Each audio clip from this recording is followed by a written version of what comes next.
लाल किले के metro gate 1 number पर गृह मंत्री अमित शाह यहां पर पहुंच चुके हैं और ये तस्वीरें देखिए आपके सामने। सबसे पहले एलएनजेपी अस्पताल वो पहुंचे, वहां उन्होंने घायलों से मुलाकात की, लेकिन दूसरी तरफ अब दिल्ली पुलिस के अधिकारियों के साथ, पुलिस कमिश्नर के साथ, एनएसजी टीम के साथ यहां पर गृह मंत्री अमित शाह धमाके वाली जगह पर पहुंचे हुए हैं, जहां शाम 6:52 पर जोरदार धमाका हुआ था और उसमें अब तक जो जानकारी निकलकर सामने आ रही है उसमें कई लोगों की मौत हो चुकी है, जबकि 30 से ज्यादा लोग घायल भी बताए जा रहे हैं। तो लाल किला मेट्रो स्टेशन के गेट नंबर 1 के पास ये जोरदार धमाका हुआ। जैसे ही इस धमाके की जानकारी मिली, आसपास की जितनी भी पुलिस की टीमें हैं तुरंत मौके पर पहुंची। एफएसएल के वरिष्ठ अधिकारियों की टीम यहां मौके पर मौजूद है, जो कि इस घटना से जुड़े हर एक पहलू की जांच पड़ताल कर रही है। गृह मंत्री अमित शाह ने भी ये जानकारी दी है कि एफएसएल के बड़े अधिकारियों की टीम इस पूरी घटना के पीछे जांच पड़ताल कर रही है और हर एक पहलू पर जांच पड़ताल की जा रही है। क्या ये किसी तरीके की साजिश है तो ये किसकी साजिश है, इन सभी एंगल्स को ध्यान में रखते हुए जांच पड़ताल की जा रही है। और इस दौरान उन्होंने बड़ी जानकारी यह भी दी है कि कल सुबह गृह मंत्रालय की एक बड़ी बैठक होने वाली है, जिसमें दिल्ली पुलिस की और साथ ही साथ सुरक्षा एजेंसियों की तमाम बड़े अधिकारी इसमें रहने वाले हैं और कल सुबह इस पर बड़ी बैठक होगी और इस पर विस्तार से चर्चा की जाएगी और कैसे जांच पड़ताल को आगे बढ़ाया जाना है और अभी तक शुरुआती तौर पर क्या चीजें निकलकर सामने आई है उसके बारे में भी मीटिंग में चर्चा होगी। तो एक एक तस्वीर है आपके सामने। गृह मंत्री अमित शाह जो कि मौके पर इस वक्त नजर आ रहे हैं।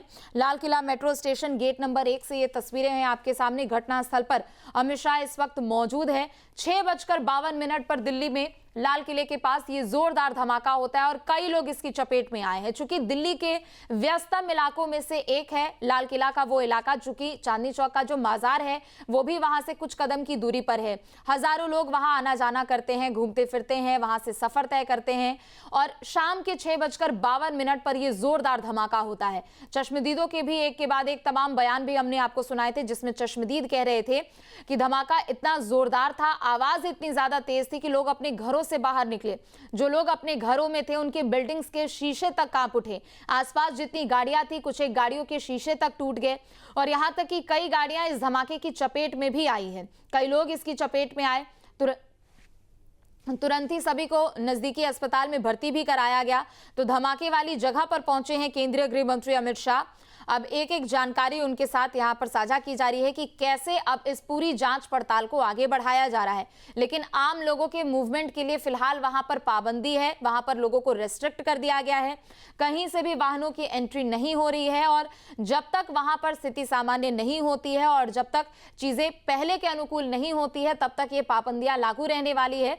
बता दें कि गृह मंत्री अमित शाह घटनास्थल पर इस वक्त मौजूद है। दिल्ली पुलिस के अधिकारी भी इस वक्त मौजूद है और पूरे इलाके को पहले तो सबसे पहले खाली कराया गया। जैसे ही धमाका हुआ, सूचना मिली, फायर ब्रिगेड की गाड़ियां, बम स्क्वाड की टीम, यहां पर फॉरेंसिक टीम, सुरक्षा एजेंसियां सभी एक एक करके मौके पर पहुंची और पूरे इलाके को सबसे पहले खाली कराया गया।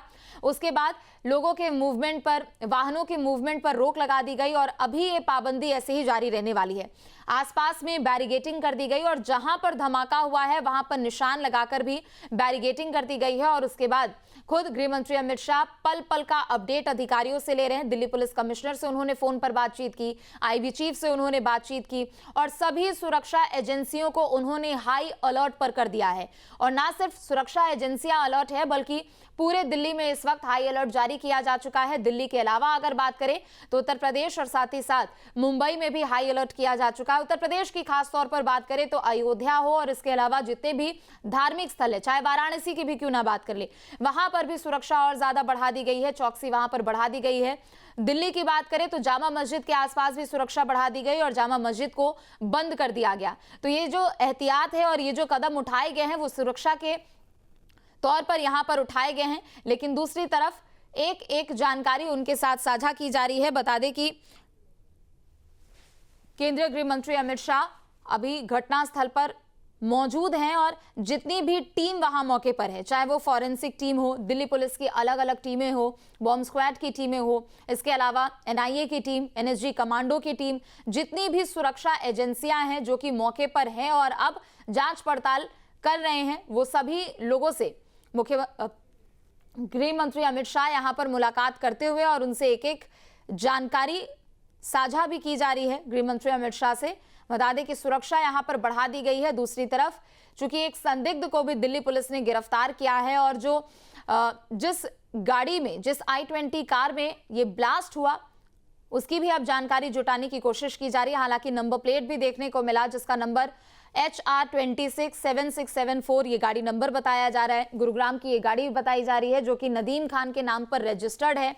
अब जो इस गाड़ी में उस वक्त मौजूद था उसका नदीम खान से क्या कनेक्शन हो सकता है, क्योंकि ये HR26 जो कि गुरुग्राम की रजिस्टर्ड गाड़ी है तो उसमें क्या कुछ यहाँ कनेक्शन निकलकर सामने आ सकता है, उसके बारे में भी जांच पड़ताल की जा रही है। क्योंकि आज सुबह ही दिल्ली से सटे NCR फरीदाबाद की अगर बात करें तो आज सुबह ही फरीदाबाद में मुजम्मिल के घर पर छापेमारी की गई थी। 2 अलग अलग जगहों पर छापेमारी हुई थी जहां पर 2900 किलो से ज्यादा विस्फोटक बरामद किए गए थे। फरीदाबाद में अकेले मुजम्मिल के दूसरे घर से 2500 से ज्यादा विस्फोटक बरामद किए गए थे। और ऐसे में ये जिस गाड़ी में ब्लास्ट हुआ है उसका भी NCR कनेक्शन ही सामने आ रहा है। तो जाहिर सी बात है कि इस पूरे पहलू पर जांच पड़ताल की जा रही है और गृह मंत्री अमित शाह की भी ओर से ये जानकारी दी गई है कि जल्द ही धमाके के कारणों का पता लग जाएगा। जितनी भी सुरक्षा एजेंसियां हैं सब इस वक्त हाई अलर्ट पर है और चाहे वो NSG की टीम हो, FSL की वरिष्ठ अधिकारियों की टीम इस वक्त मौके पर मौजूद है। सभी लोग इसमें जुटे हुए हैं, जांच पड़ताल कर रहे हैं। लेकिन सुरक्षा के लिहाज से अगर बात की जाए तो पूरे दिल्ली को इस वक्त हाई अलर्ट पर रखा गया है। आम लोगों के मूवमेंट पर फिलहाल अभी रोक है और लाल किले के परिसर के आसपास की अगर बात करें तो वहां पर और भी ज्यादा चौकसी बढ़ा दी गई है। लेकिन दूसरी तरफ केंद्रीय गृह मंत्री अमित शाह ने यह भी बताया कि कल सुबह एक बड़ी बैठक होगी, गृह मंत्रालय की बड़ी बैठक होगी जिसमें दिल्ली पुलिस के साथ साथ जितनी भी सुरक्षा एजेंसियां हैं उनके टीम के वरिष्ठ अधिकारी उस बैठक में शामिल होंगे और पूरी विस्तृत यहां पर जानकारी पहले तो साझा की जाएगी और कैसे कैसे ये जांच पड़ताल आगे बढ़ रही है इसके बारे में भी उस बैठक में चर्चा की जाएगी। तो दिल्ली में शाम 6:52 पर जोरदार धमाका होता है। सब कुछ सामान्य चल रहा होता है लेकिन अचानक से दिल्ली में लाल किला के मुख्य द्वार से महज 500 मीटर की दूरी पर यह धमाका होता है जोरदार, जिसके बाद वहां पर अफरा तफरी मच जाती है, भगदड़ जैसी स्थिति वहां पर मच जाती है। तुरंत फायर ब्रिगेड की गाड़ियां मौके पर पहुंचती है, एम्बुलेंस की टीम भी वहां पर मौके पर पहुंचती है और 1-2 नहीं बल्कि 15 से 16 एम्बुलेंस मौके पर पहुंचती है और एक एक करके सभी घायलों को तुरंत नजदीकी अस्पताल में भर्ती भी कराया जाता है। LNJP जो कि सबसे नजदीकी अस्पताल है उसमें भी कई घायल हैं जो कि भर्ती है, जिनका इलाज चल रहा है। तो इस विस्फोट के पीछे किसकी साजिश हो सकती है, क्या कनेक्शन हो सकता है, इसके तार कहां-कहां से जुड़ सकते हैं, इन सभी पहलुओं पर जांच पड़ताल की जा रही है। क्या ये कोई आतंकी साजिश है, क्या ये कोई आतंकी कोशिश है, इसे भी ध्यान में 13 लोगों की अभी तक आधिकारिक तौर पर मौत बताई जा रही है और 20 से ज्यादा लोग घायल बताए जा रहे हैं। चूंकि इस पूरे इलाके की अगर बात करूं, मैं आपको तस्वीरें दिखाऊं, देखिए ये सड़क है और अगर आप अमूमन शाम को यहां पर आते हैं तो इतनी ज्यादा भीड़ आपको नजर आएगी क्योंकि ठीक इसके तरफ अगर देखें तो दिगंबर जैन मंदिर है जो कि बहुत ही मशहूर जैन मंदिर यहाँ पर पुरानी दिल्ली का है। यहाँ पर बहुत श्रद्धालु आते हैं दूर दूर से, इतनी ज़्यादा भीड़ होती है और इसी वजह से शायद इस स्पॉट को चुना गया, पहले से डिसाइड करके शायद चुना गया क्योंकि इसी जगह पर ब्लास्ट किया जाएगा क्योंकि भीड़ बहुत ज़्यादा होती है इस जगह पर, आप पैदल भी नहीं चल पाएंगे, इस कदर यहाँ पर भीड़ आपको नजर आएगी। इस वक्त तो पूरे इलाके को खाली करवा दिया गया है लेकिन जब ब्लास्ट हुआ था उस वक्त की तस्वीरें जब हम दिखा रहे हैं अपने दर्शकों को तो उसमें साफ देख सकते हैं कि ट्रैफिक कितना ज़्यादा था, कितनी गाड़ियाँ वहाँ पर उस वक्त ट्रैफिक में मौजूद थी। बहरहाल जो अमित शाह हैं गृह मंत्री वो इस वक्त जायजा ले रहे हैं तमाम जो स्पॉट है उसका, ब्लास्ट जहां पर हुआ था वहां अलग अलग जो उनके साथ अधिकारी हैं दिल्ली पुलिस के उनसे भी लगातार जो है वो संपर्क में हैं, जो उनको पल पल का ब्रीफ जो है वो अपडेट दे रहे हैं। और आपको ये भी बता दें कि अब इस पूरे मसले को जो है काफ़ी सीरियस तरीके से जो है दिल्ली पुलिस लेते हुए नजर आ रही है।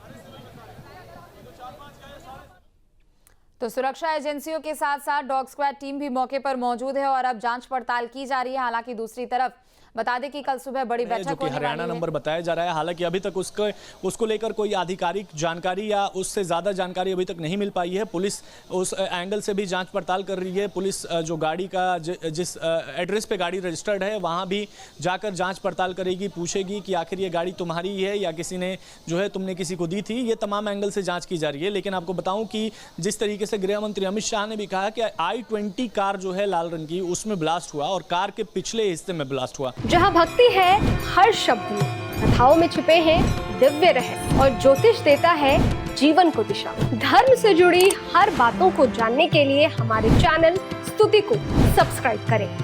चैनल पर जाने के लिए इस लिंक पर क्लिक करें।